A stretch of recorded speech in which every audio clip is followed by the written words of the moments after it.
So remember on example 4 that we're describing how to transform the graph of f of x equals a natural log of x into that given function. So we got to go to natural log. So how can I rewrite log base 1/2 of x as a natural log? Remember, when you rewrite it, it's going to be natural log over natural log. What goes on top? X. What goes on bottom?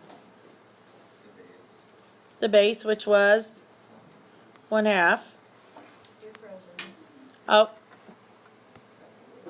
Alright, so we've got this rewritten now. But remember, we had talked about that the transformation is going to be y equals a times our log, which this case is ln, so I'm just going to put it there. So I don't need a fraction there underneath my natural log of x, do I? So how do we rewrite this?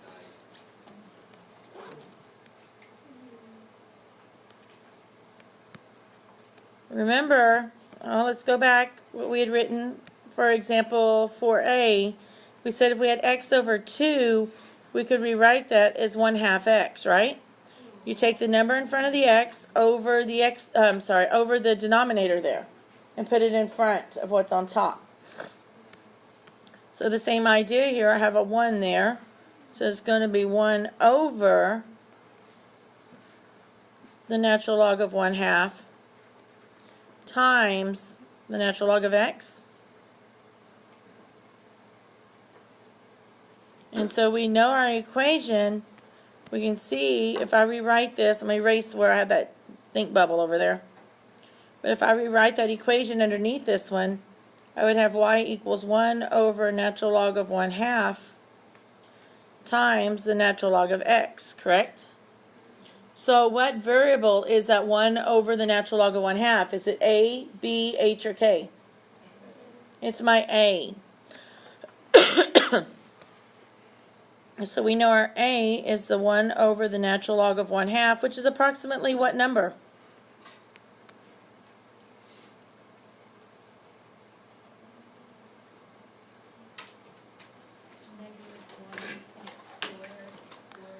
Yeah, negative 1.44 something.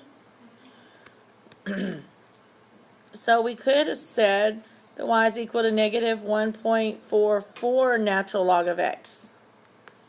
Approximately, of course, because we rounded on the negative 1.44.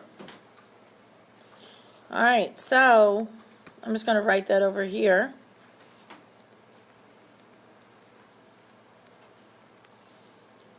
And I meant to actually write this over there as well. So, but you should have it on there.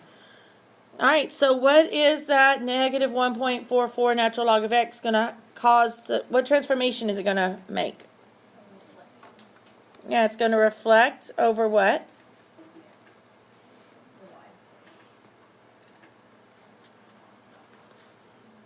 So is it the x or the y?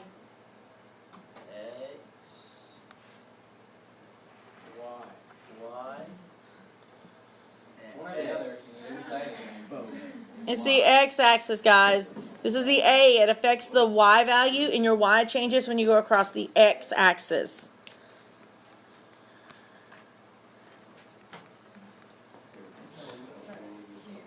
And what about the 1.44? What is that going to... What is that? Horizontal or vertical? Vertical, because it affects the y. It's not inside with x. It's a vertical stretch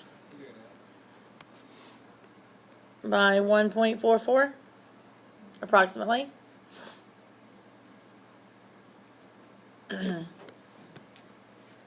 So if you think about what you knew to begin with, you knew your vertical asymptote was at x equals 0, right? And you had that ordered pair 1, 0.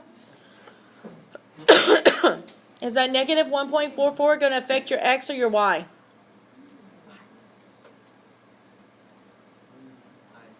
Does a negative 1.44 affect x or y? Wait, what? Yes, Y. Right. Is it inside with x? Is it in a parenthesis with x? No, so it does not affect the X. So it must affect the Why? Y. So is it going to change my vertical asymptote? No, because it's only X equals, right?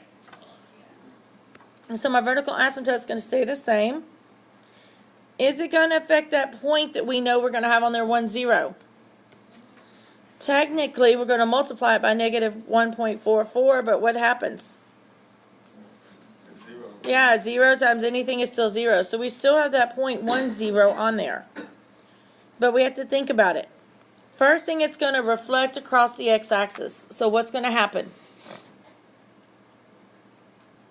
What's it going to look like? Yeah, it's going to be decreasing. It's going to be going down. And it's a vertical stretch. So if you stretch something vertically, what happens? It's going to get longer vertically, right? It's going to be skinnier. So normally we would have probably drawn this graph where it looks something like this, okay? But with the stretch, it's going to make it skinnier, so it's going to be basically kind of taller for us. And so something like this.